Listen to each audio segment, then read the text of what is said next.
on Saturday against the Blazers. He's currently under quarantine and needs to produce negative tests for 4 straight days to get back on the court. Now, testing began on Tuesday.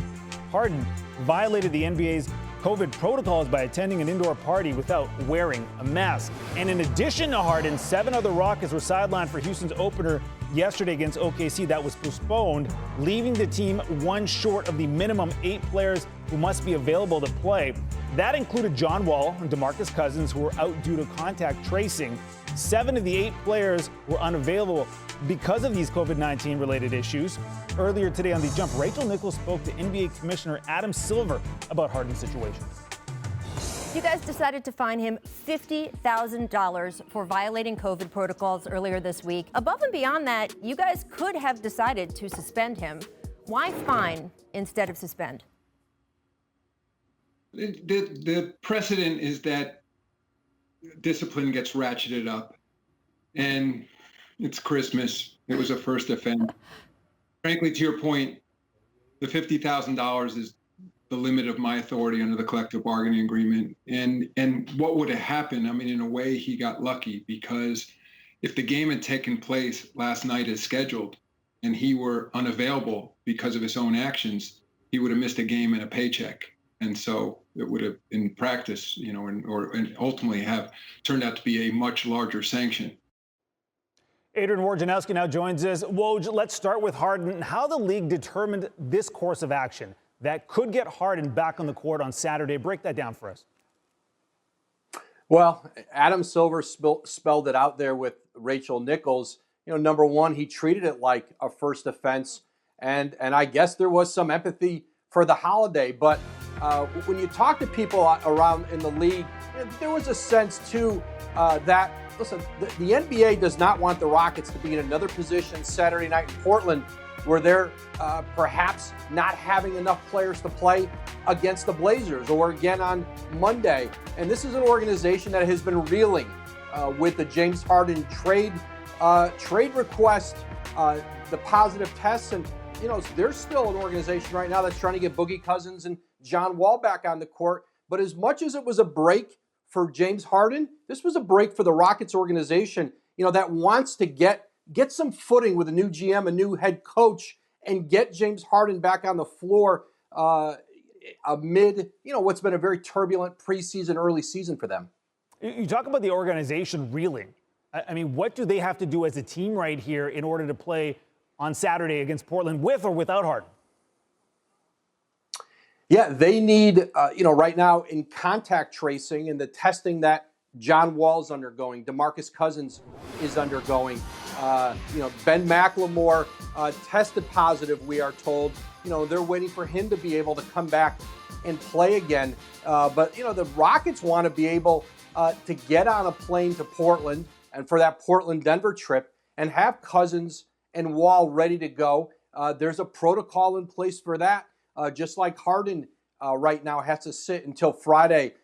So you're losing practice time. You're losing a chance to get some cohesion with this group. And, the Rockets very much just want to get James Harden in that backcourt with John Wall and see if they can get a little traction with this team as they start the season out with a new head coach, Stephen Silas. Well, the news cycle just doesn't seem to end for this Houston squad as this year starts off. Woj, thank you and happy holidays. So after Wednesday's postponement, the Rockets are scheduled to start their season again in Portland on Saturday. Again, that is if they can get the requisite 8 healthy players. The team has a quick turnaround with a trip to Denver on Monday. Then it's back to Houston for 2 straight games against the Kings and 1 against the Mavericks.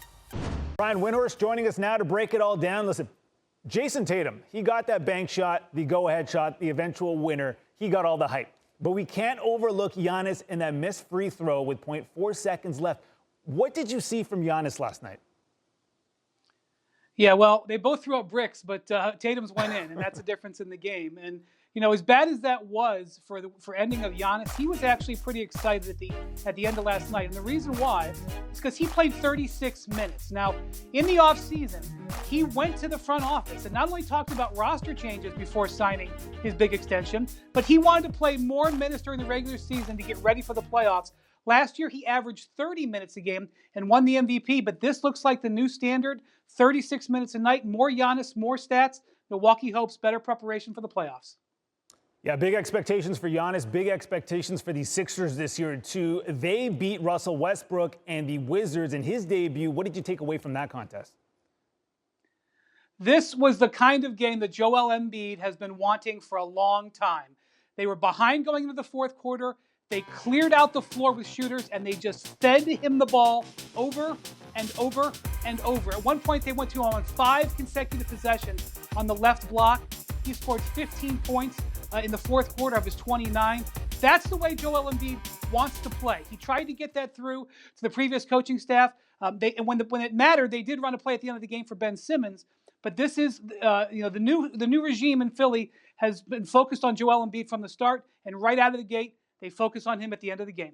Yeah, dominant in that contest, 29 points, 14 rebounds. And aside from Houston and OKC and that game being postponed, each team in the league has played one game, but not every team has had the same approach. How so?